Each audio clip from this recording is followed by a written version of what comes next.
제주도로 수학여행을 가던 안산의 단원고 학생들과 세월호에 몸을 실었던 승객들은 일생일대의 비극을 경험했습니다. 승객들 반수 이상, 약 63%의 사람들이 실종을 하거나 사망을 한 상태에 있습니다. 이 사고는 학부모들과 가족들, 그리고 심지어는 살아나온 사람들, 그리고 온 국민들에게 분노와 허탈감을 가져다 주었습니다. 이 사고의 책임은 과연 누구에게 있는 것일까요? 책임자를 엄벌히 처벌하고 그리고 제도를 다시 한번 개선하는 그런 일은 분명 해야 할 것입니다. 사회 체제와 제도를 개선하려고 하다 보니까 한두 가지의 문제가 아니라 아주 현실적으로 총체적인 낙후의 상태에 있다는 것을 우리가 보면서 이번 사고의 책임은 대통령을 비롯한 우리 국민 모두에게 있다고 해도 과언이 아니다 생각합니다. 누구 하나 그 책임을 면할 수 있는 사람은 없다고 생각합니다. 이번 사고가 천재가 아니라 인재라고 사람들은 얘기하면서 이런저런 말을 쏟아놓습니다만 세상 안에 가만히 돌아보면 천재와 인재가 반복되면서 무고한 생명들이 죽어가는 일들이 참 많이 있습니다. 지금도 세상 지구 어느 한 구석에서는 무고한 생명들이 이런 재난을 통해서 생명을 잃고 있습니다. 앞으로도 계속 그러리라 생각이 됩니다. 실종된 말레이시아 항공기 사건이 종결되기도 전에 이런 일이 일어나서 세계는 지금 큰 충격 속에 있습니다. 저는 특별히 그 배에 올랐던 승객들 중에 학생들을 생각해 보면 참 마음이 아픕니다. 어디 한번 그런 사고를 생각이나 했겠습니까? 불현듯 자기 앞에 죽음의 사자가 와 있는 것을 그들은 보게 되었을 것입니다. 가족들과 작별 인사를 할 시간도 없었고 자기 스스로 인생을 정리할 시간도 없었고 친구들과 지난날의 추억을 회고할 시간도 없이 불현듯 느닷없이 찾아온 죽음을 그들은 경험해야 했습니다. 물론 아직까지 구조되어 살아오기를 간절히 바라는 마음은 많이 있지만 하지만 상황은 굉장히 어려운 순간에 있습니다. 이런 상황으로 인해서 많은 분들이 우울해졌습니다. 마음이 무거워졌습니다. 이 우울한 마음이 심각해지면은 스스로 목숨을 끊는 일들도 발생하게 되는 겁니다. 치료가 필요하고 회복이 필요한데 만약 우리가 살아가는 이 세상이 전부라면 우리는 그 우울함을 극복할 길이 없을 것 같습니다. 세상 나라는 모든 사람을 행복하게 해줄 수가 없습니다. 아무리 제도를 개선하고 복지를 증가시킨다 해도 항상 그늘진 곳은 있게 마련한 것입니다. 세계 최대 강국인 미국이라 할지라도 그늘진 곳은 있고 세상에서 가장 살기 좋은 나라라고 손꼽히는 캐나다나 노르웨이나 호주나 뉴질랜드에도 항상 그늘진 곳은 있게 마련한 것입니다. 그래서 예수님께서 이 땅에 오셔서 사회의 제도와 체제를 개선하라는 일에 집중하지 않으시고 우리들에게 세상 나라가 아닌 다른 한 나라를 설명해 주시고 보여주셨습니다. 그래서 세상 나라에서 당하는 슬픔과 한계와 우울함을 극복할 수 있는 한 나라를 우리에게 보여주셨는데 그 나라가 바로 하나님 나라였습니다.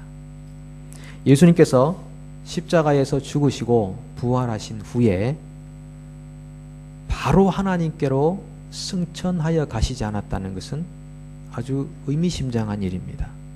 왜 예수님께서는 이 땅에 더 체류하셨겠습니까? 관광하시기 위해서였겠습니까? 자기를 뽐내기 위해서였겠습니까? 그것이 아니라 자기 사람들에게 하나님 나라를 알려주시기 위해서였습니다. 40일 동안 더 체류하신 이유는 자기 사람들에게 제자들과 사도들에게 하나님의 나라를 보여주시기 위해서였습니다. 그것이 3절 말씀에 잘 나와 있습니다. 그가 고난받으신 후에 또한 그들에게 확실한 많은 증거로 친히 살아계심을 나타내사 40일 동안 그들에게 보이시며 하나님 나라의 일을 말씀하시니라. 이 40이라는 숫자는 충만하다, 완전하다는 의미를 가지고 있습니다. 이스라엘 백성들이 40년간 광야 생활한 것이나 예수님의 40일 금식 기도한 일이나 예수님께서 부활하신 후에 40일간 이 땅에 체류하신 이 모든 것은 충만하고 완전하다는 것을 얘기해 주시면서 예수님은 이 땅에 하나님 나라를 충만하게 선포하셨다는 것을 우리에게 알려주십니다. 사람마다 이 땅에 체류하는 기간은 다 다릅니다. 얼마간을 체류할 것인가 우리가 결정할 수 있는 일도 아닌 것 같습니다. 그런데 오래 체류하는 것만이 복은 아닙니다. 구약 성경에서 말하는 복이란 장수하고 재물이 늘어나고 자식이 잘 되고 그게 다 복이었습니다. 물론 지금도 나쁜 일은 아닙니다. 그러나 신약적 의미에서의 복의 개념이 완전히 달라졌습니다. 특별히 산상수훈에 나오는 예수님의 8가지의 복을 생각해 보십시오. 그 어디 하나 구약에서 말하고 있는 현실적인 일들이 복으로 우리에게 설명되고 있지 않습니다.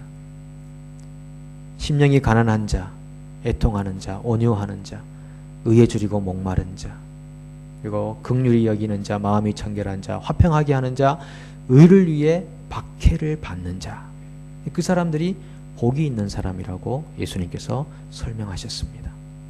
뭔가 엄청난 변화가 예수님이 이 땅에 오심으로써 일어났다는 뜻이 아니겠습니까? 중요한 것은 우리가 얼마나 이 땅에 체류할 것인가가 중요한 것이 아니라 우리가 이 땅을 체류하는 동안 얼마나 하나님 나라를 추구하며 사는가, 그것이 우리에게 더 중요한 의미로 다가올 것입니다. 누구나 불현듯 죽음을 맞이할 수 있습니다. 예상하지 못했던 때에 그럴 수도 있을 것입니다.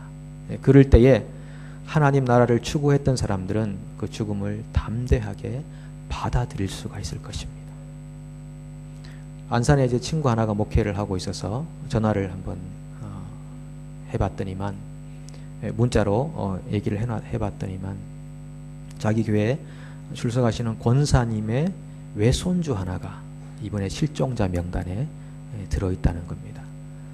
물론 이 외손주가 둘인데 이 작은 외손주는 다른 교회 다니고 있고 큰 외손주는 교회를 안 다니는데 그 큰 외손주가 실종자 명단에 이제 들어가 있었다. 지금은 잘 모르겠습니다. 사망자가 되었는지 아직 실종자가 되었는지. 그러면서 친구가 이렇게 얘기합니다. 325명의 학생들 중에 45명의 학생이 크리스찬들이었다. 그래서 지금 안산에 있는 청년들이 심각성을 이해하고 복음을 전하려고 지금 열심히 일하고 있다는 것을 들었습니다. 약 한 14%의 학생들이 교회를 다니는 크리스찬들이었습니다. 그런데 그 45명의 학생들이 과연 하나님 나라를 추구하며 이 땅에 18년간을 살았는가? 참 그랬으면 좋겠다 하는 생각이 있습니다. 그랬다면 정말 그 죽음 앞에서도 담대하게 설 수 있지 않았겠습니까? 우리가 몇 년간을 체류하든 우리도 그런 순간을 맞이할 수 있을 것입니다. 만약 우리가 하나님 나라를 추구하며 살았다면 그 불현듯 다가오는 죽음 앞에서도 담대할 수 있지 않겠습니까? 아니면 짧은 시간 자신의 인생을 정리해보고 돌이켜보고 그리고 다시 한번 기회를 가지려 해도 가지지 못하는 아쉬움으로 인생을 떠날 수도 있지 않겠습니까? 오늘 우리에게 예수님께서 말씀하시는 것은 과연 너의 관심이 하나님 나라에 있는가 하는 것입니다. 여러분의 관심은 지금 어디에 있습니까? 우리가 하나님 나라를 추구하는가 아닌가에 대한 진단 방법은 우리의 관심이 어디에 있는가를 보면 되는 것입니다. 여러분은 어디에 주 관심을 가지고 계십니까? 예수님께서 부활하신 이후에 제자들이 가졌던 관심사가 하나 있었습니다. 제자들이 이렇게 묻습니다. 이스라엘 나라를 회복하심이 이때니까. 지금은 예수님이 십자가를 지시기 전 상황이 아니고 십자가를 지시고 죽으시고 그리고 부활하신 이후의 상황인데도 제자들의 관심은 여전히 이 세상 나라에 있습니다. 제자들의 관심은 이스라엘을 다시 일으켜서 로마의 압제로부터 해방시켜 주실 날이 예수님이 언제일까요? 라고 묻고 있는 것입니다. 그도 그럴 것이 그 당시는 로마로부터 굉장한 압제를 당하고 있었습니다. 이스라엘은 한번 경험이 있는 것입니다. 이집트에서 노예로 살아갈 때 그들이 고통을 부르짖고 하나님 앞에 기도해서 하나님께서 이집트로부터 해방을 시켜주셨던 그런 역사적 사실을 가지고 있기 때문에 이번에도 그때로부터 약 1500년의 시간은 지났지만은 1400년의 시간은 지났지만은 또 로마로부터 해방해 시켜주시기를 바라는 마음으로 이스라엘 나라를 회복하심이 언제입니까? 라고 묻고 있는 것입니다. 그때 예수님께서는 이렇게 답을 해주십니다. 때와 시기는 아버지께서 자기의 권한에 두셨으니 너희가 알 바 아니요. 예수님의 대답은 긍정적이었습니다. 그래? 이스라엘 나라를 회복할 때가 올 거야. 이건 세상 나라죠. 원래 이스라엘 나라는 하나님 나라를 보여주는 축소판이 돼야 됐는데 이 나라가 잘못 운영이 되는 바람에 그냥 세상 나라 중에 하나가 되고 말았습니다. 제자들이 이스라엘 나라를 회복함이 언제입니까? 묻자 예수님께서는 그 때와 시기는 아버지께 속한 것이다 라고 말씀하시면서 국가 이스라엘 나라도 회복할 날이 올 거라고 답을 주신 거나 마찬가지입니다. 결국 1900년이 흘러서 주권을 잃어버렸던 이스라엘이 1948년에 국가 이스라엘로 회복이 됩니다. 제자들이 가졌던 관심을 예수님께서는 긍정적으로 답해 주시면서 언젠가는 회복될 것이라고 하셨고 그것은 정말 문자대로 이루어졌습니다. 그런데 예수님의 관심은 거기에 있는 것이 아니었습니다. 예수님의 관심은 8절에 있었습니다. 8절 여러분 잘 아시죠? 우리 한번 암송해 볼까요? 시작. 오직 성령이 너희에게 임하시면 너희가 권능을 받고 예루살렘과 온 유대와 사마리아와 땅끝까지 이르러 내 증인이 되리라 하시니라. 아멘. 친절하게 다 스크린까지 띄워주시는군요. 예수님의 관심은 제자들하고 달리 성령이 너희에게 임할 텐데 너희가 예수의 증인이 될 거다. 그것이었습니다. 하나님 나라에 대한 일은 무엇인가 하면 성령을 받고 예수의 증인되어 살아가는 것. 그것이 하나님 나라의 일이라고 하는 것입니다. 성령을 받고 예수의 증인된 삶, 그것을 잠깐 한번 우리가 생각해 보고자 합니다. 이 사도행전은 누가라는 사람이 기록했습니다. 사도 바울의 주치의로 활동했던 사람이었고 누가는 그 전에 누가복음을 썼던 사람입니다. 누가복음과 사도행전이라는 글을 썼던 이 누가가 이 편지를 누구에게 쓰는가 하면 데오빌로라고 하는 사람에게 쓰는 겁니다. 이 데오빌로가 누구냐, 무슨 뜻이냐, 이런 여러 가지 설이 있습니다. 뭐 하나님의 사랑을 입는 자들이라고 일반적으로 이렇게 말하는 분도 있고 어떤 특정한 한 사람이라고 말하는 분도 있는데 종합해 보면 크리스찬이 된 고위 관직자 중 한 사람일 것이라고 생각합니다. 한 사람, 고위 관직자가 된 한 사람에게 누가가 편지를 씁니다. 누가복음과 사도행전이라는 편지를 씁니다.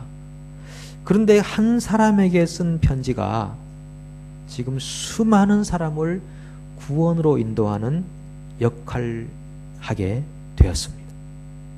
아주 작은 일 아닙니까? 한 사람에게 쓴 편지. 그것이 수많은 사람을 구원하는 일이 되었다는 것입니다. 저는 이것을 보면서 하나님 나라 일이란 과연 무엇인가? 오늘 내가 한 사람에게 행하는 그 행함이 많은 사람을 구원에 이르도록 하는 일이 될 수 있다는 생각을 가져보는 것입니다. 성령의 손에 의해 쓰여지기만 한다면 내가 작게 행하는 그 일이 많은 사람들에게 영향을 미칠 수 있다는 깨달음을 갖게 되는 것입니다. 하나님 나라의 일은 크게 시작하는 것이 아닙니다. 그래서 내가 적는 몇 자의 글, 내가 하는 몇 마디의 말, 내가 하고 있는 몇 가지의 선, 이런 모든 것들이 많은 사람을 구원에 이르게 하는 일이 될 수도 있다는 말입니다. 내가 단 몇 초를 살더라도 몇 초를 살아가는 그 삶이 세상 여러 사람을 구원에 이르게 할 수 있다는 뜻입니다. 저는 그런 의미에서 이런 상황을 보면서 지구의 남단 이 뉴질랜드라는 땅에 살고 있으면서 제 개인적으로 주일마다 여러분들에게 말씀을 전하는 이 시간이 얼마나 귀중한 시간인가를 다시 깨닫게 되었습니다. 수많은 사람들에게 하나님 말씀 전하는 것 아닙니다.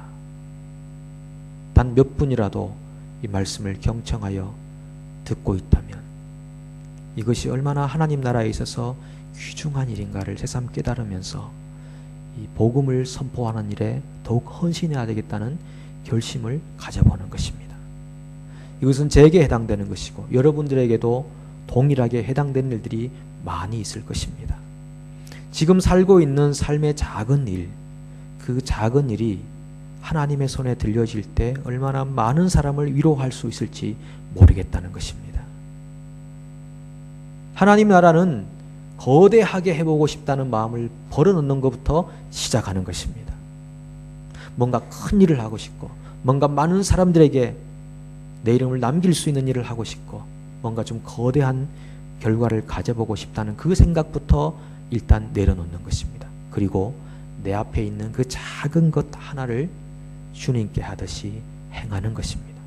그러면 누가가 한 사람에게 쓴 편지가 여러 사람을 구원하는 놀라운 성령의 역사의 도구로 쓰임받았던 것처럼 우리의 인생에도 그런 하나님 나라의 놀라운 역사와 구원이 일어나게 될 것입니다.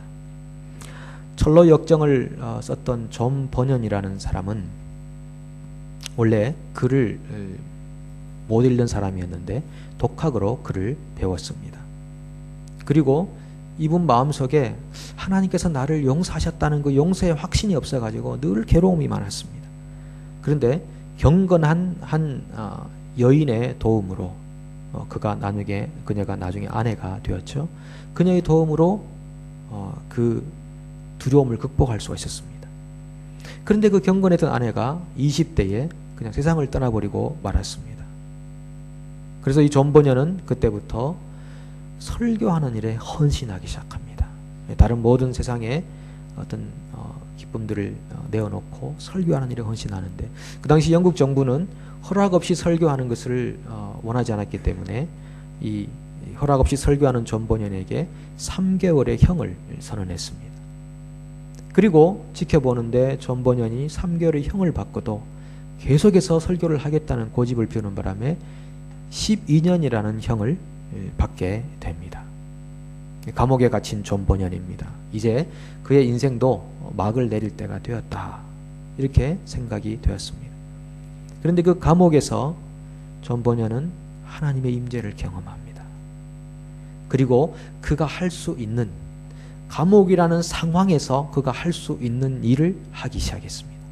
그것이 그가 독학으로 배운 글을 쓰는 것이었습니다.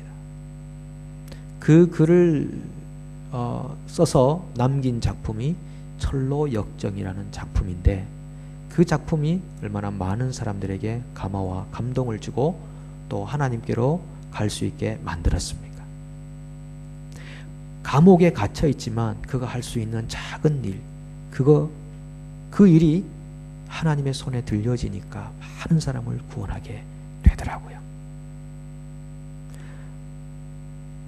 저는 이 세월호 사건에서 사람들을 구하다 숨진 몇 사람을 생각해 보았습니다. 고 박지영 승무원이 정규직도 아닌데 임시직으로 온 아르바이트생인데 승객들을 구하기 위해서 자기의 목숨을 초계처럼 불살랐습니다. 생사의 위기에서 자신이 탈출해야 되는데 20여 명의 학생들을 구하고 나온 김홍경 씨라는 분도 계십니다. 그리고 고 정차홍이라는 학생도 자기가 입고 있던 조끼를 친구에게 벗어주고 친구들을 구하다가 결국 자기는 빠져나오지 못했습니다. 고 양온유 양도 마찬가지입니다. 갑판까지 나왔습니다. 조금 있으면 이제 구조선을 타고 올라갈 수 있는 상황에서 친구들의 신음소리가 들려서 친구들을 구하기 위해서 친구들에게로 달려갔습니다. 그리고는 그들과 운명을 같이 했을 것입니다. 이 양온유 양은 안산의 명성교회 사찰 집사님 딸이라고 합니다. 근데 아버지가 그 딸의 비보를 듣고 이렇게 말했습니다. 그 아이는 그럴 줄 알았습니다. 친구들이 배 안에 있는데 그냥 나올 애가 아닙니다. 평소 딸의 삶이 하나님 나라의 삶이었다는 것입니다. 평소에 그러지 않고 어떻게 위기의 순간에 갑자기 그런 행동을 할 수가 있겠습니까? 평소에 작은 삶의 습관과 행동과 일부터 하나님 나라에 합당한 삶이 있었기에 그랬다는 것입니다. 한 친구가 빈소를 찾아서 이렇게 말했답니다. 온유는 주변 사람들에게 힘을 주는 비타민 같은 친구였어요. 여러분, 누군가가 우리 인생을 평가하면서 한 줄로 그 사람은 사람들에게 영향을 주는 비타민 같은 존재였어. 이렇게 평가해 준다면 얼마나 영광스럽겠습니까? 이 양온유 양은 그런 삶을 살았고 그런 평가를 받게 되었습니다. 갑판까지 올라왔으니 이제 구조선만 타면 되는 겁니다. 그런데 그러지 않고 친구들에게로 달려갔습니다. 이 양온유 양이 18년간 이 땅에 체류해야 했던 이유가 거기에 있지 않았는가 생각해 봅니다. 비록 짧은 순간 그녀는 그런 삶의 선택을 했지만 그것이 오늘 많은 사람들에게 감동과 감화를 끼치고 있는 것입니다. 여러분, 우리가 얼마나 오래 사느냐, 얼마나 오랫동안 체류할 것이냐, 그게 그다지 그렇게 중요하지 않은 것 같습니다. 우리가 단 몇 초를 살고 몇 분을 살고 몇 년을 살더라도 얼마나 하나님 나라의 가치에 어울리는 삶을 살아가고 있는가, 그것이 더 중요할 것이고 그것이 더 복된 삶이 아니겠냐는 것입니다. 하나님께서 우리를 왜 이 땅에 더 체류하게 하시겠습니까? 아직 목적이 남아있어서 그럴 것입니다. 예수님은 구름 타고 올라가신 그대로 다시 오시겠다고 약속하셨는데 다시 오실 때까지 우리가 하나님의 나라에 걸맞는 삶을 살라고 기회를 주고 계신 것 아니겠습니까? 더 이상 체류할 이유가 없어질 때 우리를 주님께서 부르시지 않겠습니까? 사람들이 모두가 말세다 그러는 가운데 있습니다. 그러나 우리는 얼마나 그것을 피부로 경험하고 느끼며 영적 긴장을 가지고 살고 계시는지요. 오늘 여러분 앞에 감옥과 같은 상황이 있다 할지라도, 죽음과 같은 고통이 있다 할지라도 오늘 내가 할 수 있는 작은 일이 있지 않겠습니까?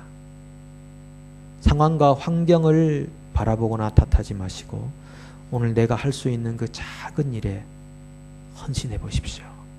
그것이 주님의 손에 들려지기만 하면 한 사람, 두 사람, 여러 사람을 구원하는 하나님 나라의 일이 될 것입니다. 기도하겠습니다.